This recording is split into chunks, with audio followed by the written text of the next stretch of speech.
Hello guys, welcome to conceptual.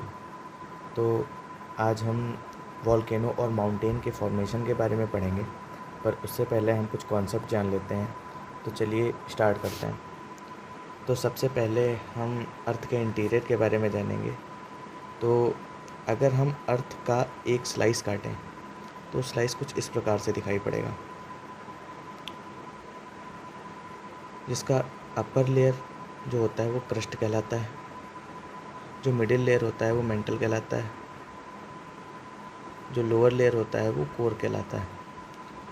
और जो ये अपर लेयर है क्रस्ट जो है और अपर मेंटल जो है, ये दोनों मिलके लिथोस्फीयर बनाते हैं।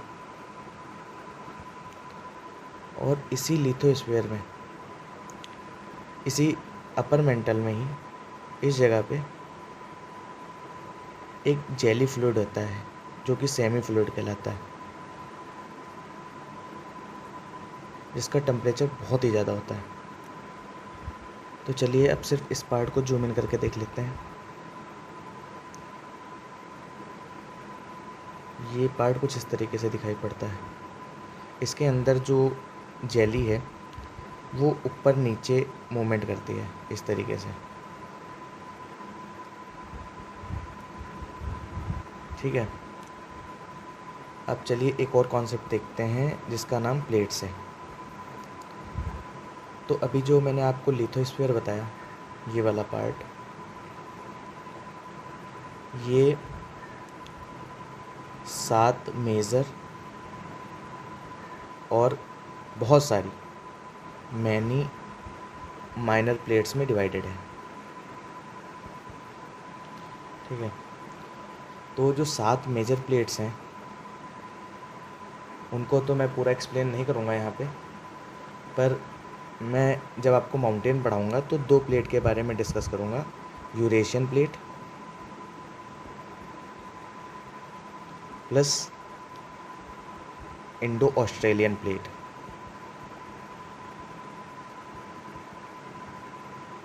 ये इसलिए एक्सप्लेन करूँगा क्योंकि मैं आपको पढ़ाना चाहता हूँ हिमालयन माउंटेन के फॉर्मेशन के बारे में, हिमालयन माउंटेन का फॉर्मेशन। तो मान लीजिए ये प्लेट है, ये 2 प्लेट हैं। ये हमारे घर की प्लेट नहीं है, हालांकि ये लिथोस्फीयर है, ठीक है। ये मान लीजिए यूरेशियन प्लेट है, ये इंडियन प्लेट है, ठीक है।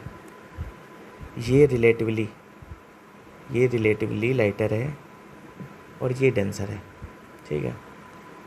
तो क्या होता है, एक चीज़ और जान लीजिए कि जो प्लेट्स होती हैं वो 3 तरीके की बाउंड्री फॉर्म करती हैं। एक होती है कन्वर्जेंट बाउंड्री जो आपस में आके टकराती हैं, एक होती है डाइवर्जेंट बाउंड्री जो एक दूसरे से दूर जाती हैं प्लेट, और एक होती है ट्रांसवर्स बाउंड्री, ठीक है। तो देखते हैं कि हमारे हिमालयन माउंटेन का फॉर्मेशन कैसा हुआ।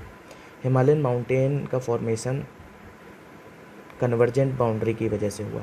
जब 2 प्लेट्स आपस में आकर टकराती हैं उसकी वजह से हिमालयन फॉर्म हुआ। अब मान लीजिए अब ये 2 एक दूसरे से टकराएंगी तो जो डेंसर प्लेट होती है वो नीचे की तरफ सबसाइड कर जाती है, नीचे की तरफ मूव कर जाती है, और जो लाइटर प्लेट है वो क्या करती है, ऊपर की तरफ उठ जाती है और उठकर माउंटेन लाइक स्ट्रक्चर बना देती है, ठीक है। और ये जो प्रोसेस है आज भी कंटिन्यू है इंडो ऑस्ट्रेलियन प्लेट और यूरेशियन प्लेट की वजह से। इसी वजह से क्या है, जो हमारा हिमालय है उसकी हाइट अभी भी बढ़ रही है, ऐसा हमने कई बार सुना भी है, ठीक है। तो चलिए अब जानते हैं वोल्केनो के फॉर्मेशन को। वोल्केनो का फॉर्मेशन भी प्लेट्स की वजह से होता है। मान लीजिए ये 2 कोई प्लेट्स हैं, ये बहुत ही लाइट है, ये बहुत ही डेंस है, ठीक है। अब ये एक दूसरे की तरफ आएंगी तो जो लाइटर प्लेट है ऊपर उठ जाएगी और जो डेंसर प्लेट है वो नीचे की तरफ सबसाइड कर जाएगी, और नीचे की तरफ ये इतना सबसाइड कर जाएगी कि जो मैंने आपको सेमी फ्लूइड पढ़ाया था वो सेमी फ्लूइड जो था ये वहाँ तक पहुँच जाएगी, और वहाँ का टेम्परेचर बहुत ज़्यादा है तो ये इतना सरफेस क्या होगा, पिघल जाएगा। पिघल करके ये इस जो छोटा सा एरिया है, ये इतना एरिया जो हमने लिया है, इस एरिया पे प्रेशर क्रिएट कर देगा भाई। इसकी कैपेसिटी बहुत कम है, तो जब ये प्रेशर क्रिएट करेगा तो ये जो लिक्विड है कहीं ना कहीं से निकलने की कोशिश करेगा, और उसी कोशिश में ये इन्हीं फीजर्स के थ्रू बाहर निकलने की कोशिश करता है और वॉल्केनो फॉर्म कर देता है। थैंक यू, आपको ये कॉन्सेप्ट समझ में आया होगा।